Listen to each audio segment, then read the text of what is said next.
మొదటి కొరింథీయులకు రాసిన పత్రిక 7వ అధ్యాయం ప్రియులరా 16 వచనాన్ని నేను చదువుతున్నాను, జాగ్రత్తగా వినండి.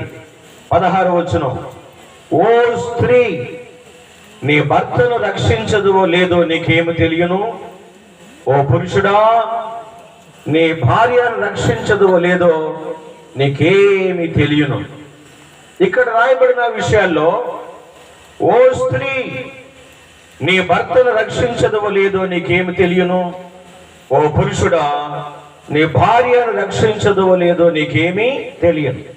కనుక ఇక్కడ మనం గమనించవలసిన విషయం ఏంటంటే, రక్షణ అనేది ఎవరి రక్షణ వారిదే.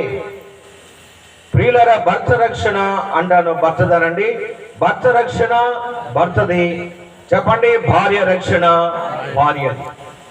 కనుక మనం 14వ వచనంలోకి వెళ్ళినట్లయితే మరొక విషయాన్ని మనం గమనించగలం. అవిశ్వాసైన భర్త భార్యను బట్టి పరిశుద్ధపరచబడును. గమనించారా? ఒకవేళ భార్య విశ్వాసం అనుకోండి, ఒకవేళ భర్త అవిశ్వాసం అనుకోండి, ఇక్కడ మనం చదివిన ఆ మాటలో అవిశ్వాసైన భర్త భార్యను బట్టి పరిశుద్ధపరచబడును. నెక్స్ట్ మరలా, అవిశ్వాసురాలైన భార్య విశ్వాసి అయిన భర్తను బట్టి పరిశుద్ధపరచబడును. అంటే ఆ కుటుంబంలో ఎవరో ఒకరు ముందు రక్షించబడిన వారు ఉంటే, ప్రియులర, ఒకవేళ భార్య రక్షించబడింది అనుకోండి, అక్కడితోనే అక్కడ ఆగదట.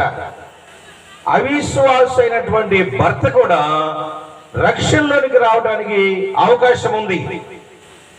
ఒకవేళ భర్తే ముందు రక్షణలోకి వచ్చారనుకోండి, ఆ విశ్వాసైన భర్తను బట్టి అవిశ్వాసురాలైన భార్య కూడా పరిశుద్ధపరచబడటానికి అవకాశం ఉందంటండి. అంటే ఇంటిలో ఎవరో ఒకరు ముందుగా రక్షించబడవలసిన అవసరం ఉంది. ఈ దినాన్ని ఇసాకయ్య గారి కుటుంబం ఇలాగ వాడబడుతున్నారనంటే, ఆరంభములో ప్రియులర, మా ఊరు ఎడవెల్లి చాలా చిన్న కుగ్రామం అండి. ప్రయాణ సౌకర్యాలు లేని గ్రామంలో దేవుని సేవకులు వెళ్ళి అక్కడ సభలు ఏర్పాటు చేశారట. ప్రియులర, మా నాన్నగారు కొండంగిలో మగతా ఉన్నారండి. మా నాయనమ్మ గారు ఏ సేవకులు వచ్చినా మా నాయనమ్మ గారు ఇంటిలో చేర్చుకునేవారట. తర్వాత ఆమె చేతులతోనే వండి వారికి భోజనాలు పెట్టేదట అండి. అప్పట్లో రైస్ కూడా అందుబాటులో ఉండేవి కావు, రైస్ మిల్లులు కూడా అందుబాటులో ఉండేవి కావండి. పల్లెటూరు గనక ఇళ్లలో ధాన్యాన్ని బియ్యంగా మార్చుకోవడానికి, దంచుకోవడానికి చిన్న గుంటలు ఉండేవి. ఆ గుంటల్లో ప్రియులరా, వారు దంచి అవన్నీ విసిరి బియ్యాన్ని చేసి సేవకులకి ఆవిడ వండి పెట్టేవారట. ప్రియులరా, నాడు మా నాయనమ్మ దేవుని సేవకుల్ని బాగా ప్రేమించారు. ఆ విషయం నాన్నగారే సభలో మాకు చెబుతుండగా మేము వినేవారు. ప్రియులరా, మా నాన్నగారు కొండంగిలోనే ఉండేవారట. మా నాయనమ్మ గారు కవర్ చేశారట. సేవకులు వచ్చారయ్యా, నీ కొరకు నేను ప్రార్థన చేపిస్తాను, ఈ రాత్రి ఆఖరి రాత్రి కాబట్టి రమ్మనంటే, మా నాయనమ్మ గారిని సంతోషపరచడానికి కొండంగిలో మగతాగా ఉన్నటువంటి ఇసాకయ్య గారు ఆఖరి సభకు వచ్చి మందిరములో వాక్యం వింటున్నారటండి.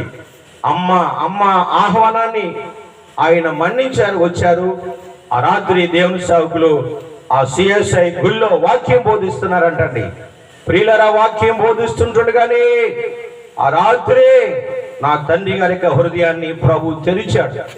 ఆనాడు అపోస్తలుడు వాక్యాన్ని అందించుండగా వారు కోడలబడిన వారై వాక్యం మాట్లాడుతుండగా హృదయాన్ని పట్టుకుంటుంది దేవుని వాక్యం. వెంటనే మా నాన్నగారికి హృదయాన్ని పట్టుకుంది.